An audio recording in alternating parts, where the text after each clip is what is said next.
Guillaume, your question again was what to do in the last 2 weeks, I guess, basically. Yeah. Well, I mean, this week's I guess close to a week and a half. Yeah, so in general, at this point,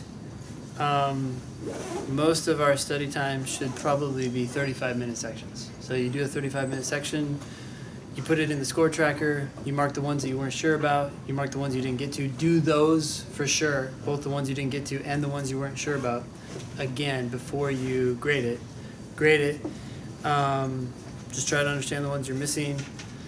If there are particular question types that you encounter and you feel like, I don't really fully understand or remember the process for that question type, I would review that question type and the strategies for that, but then instantly do a 35-minute section again. I mean, not that day necessarily, but to put into practice what you're learning. Because just kind of reviewing the strategies in the abstract isn't as useful as reviewing it and then trying to use it when you do a 35-minute section, you know? There are videos on all of the strategies. If you go to the homework section, click on videos, and then click on strategies, you know, you can find videos. Have you been to that page? Yeah, you can. Yeah, you can find videos on argument parts, things like that. If you feel like there's still something you are struggling with, or as you're watching a video that goes over a question that you got wrong, and you're like, oh yeah, I didn't really know that logical indicator or whatever, it might help to just kind of brush up on that, because that's something that was maybe the source of why you got that question wrong. So going over that stuff, but basically trying to decide what to review based on how your 35-minute sections go. We're going to do a time test on Saturday. Sometimes people might be able to fit in one more time test after that before the official LSAT. It really depends on your work schedule. Most people can't. And so that's where the 35-minute sections come into play. And they're better in some ways because you can review right after them. The other thing I would recommend, and I know this sounds strange, but if you're feeling anxious, try to think about going to the test. Imagine yourself going to the test, getting into a situation that would make you anxious. Maybe you get there and the first game sucks, and you're like, the first game? I can't mess up the first game. If that thing or if that sort of thing would stress you out, actually imagine having that situation happen and then think about what you would do. The solution is almost always to just stop, take a deep breath, reread, try to figure out why you're confused. And in most cases, it's not as confusing as you thought it was. But I think a lot of times when people get anxious, they think, I do not want to think about that at all. I don't want to think about someone crying in my test room. Or I don't want to think about a proctor who doesn't give me the 5-minute warning or whatever. But that would be like an EMT who's like, I don't want to think about people losing blood faster than usual. That's just scary, so I'm not going to think about that. We'll deal with it when it arises. Like that, that's not the solution, right? If you want to feel prepared, you want to feel confident, you think about solutions to problems. You think about problems, then you think about solutions to the problems, and then you feel like, oh, okay, now I have a plan of action. That's what gives you some relief from anxiety, which is it's a good thing to do. Yeah. About the 35-minute section. So recently I've been doing the ones from like the test book 261. Yeah, the green book. Yeah. Yeah, and I've been doing pretty well on the earlier ones. And Yeah. those are the ones I've been working on so far. But Yeah. I don't know if there is like a real discrepancy in like the level of difficulty between tests that are like from 2007, 2008 and like the ones that are now. Like, is it adequately preparing me to work on those, or should I be more focused on just ones from the last like couple of years?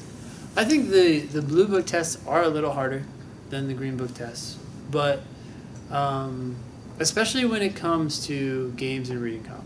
I think LR is pretty similar. The games do seem a little easier in the green book, and the reading comp seems a little bit easier. There are exceptions, of course. There are some really hard passages and games in the book. But here's one thing to keep in mind. Although it's easier, if you're getting questions wrong, it's still valuable, right? And so it's just like, oh, why did I miss these? What can I learn from these? And so forth, right? The other thing, yeah, I guess if you have tests left in the blue book, and that's all you have time for, I'd probably focus on those. So do you have tests from like 62 to 65? Yeah, I have like the ones that we did all together, like in the class and stuff. So we did 66 and up. Oh, that's right. So if you have 62 to 65 still available, you could be doing those 35-minute sections. And that might be good at this point, given the fact we don't have a whole lot of time left, so we might as well be doing some slightly harder stuff. The games in 62 are particularly difficult. How many tests Side are note. there in that book that are 66 and below that we didn't do? How many tests are the ones that we didn't do? Yeah. So we have 10 in the green book, plus 62, 63, 64, 65. So 4 more, so 14. 4 in that blue book. Yeah, 4 in the blue book, yeah. And if there's ever a Saturday that you miss, then that test as well. Yeah. Cool. Any other questions? So, on the podcast, Yep. you and Nathan Yep. warned against the week before doing full-length practice tests. I think someone called in and was doing 2 full-length practice tests a day. 2 a day. Yeah, you get those emails. So, Well, if you're unemployed, that I would do that too. well, yeah. So, Constance, I don't know if it would depend on how many questions you're getting wrong. Yeah, that's true. yeah.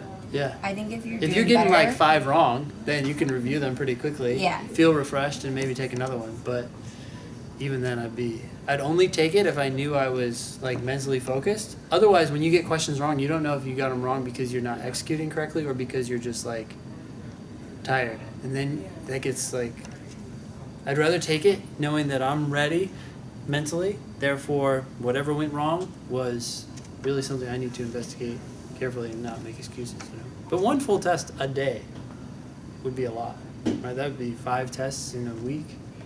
yeah, if you have a full-time job, yeah. But well, I'm just saying, even if you don't have a full-time job, if you're just like, if this is what you're doing, and you did 5 tests and you thoroughly reviewed those, and you're still looking for more stuff to do, I'd do 35-minute sections after those tests. But that's assuming you're unemployed and you're doing well on those tests. Most people, they do a test in the morning. It's going to take them all the rest of the day to really review that, redo the games they didn't find easy, and try to dig into the questions they got wrong, all that stuff, right? So, anyways, but yeah, so Well, no. So, like, I'm taking next week off. Yeah. Mostly. yeah, you're taking next week off.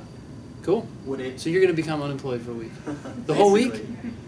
Part of it. at least. Okay. Yeah. Wednesday through Friday. What? I'm not sure yet. Well, I have some other administrative stuff that I need to take care of, so I Sure. won't be able to fully dedicate it to LSAT. But Yeah.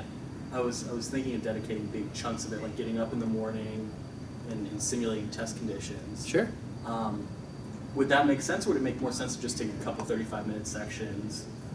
It really depends on,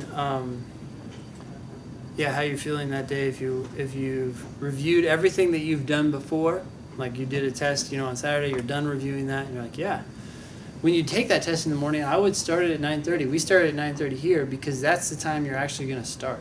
You have to get there at 8:30, but you're not going to start until 9:30. So the whole check-in process, right? So you start at 9:30. That's the same time you're going to take it on test day. And then I would grab a section from the green book or a section from the blue book to simulate a 35-minute section.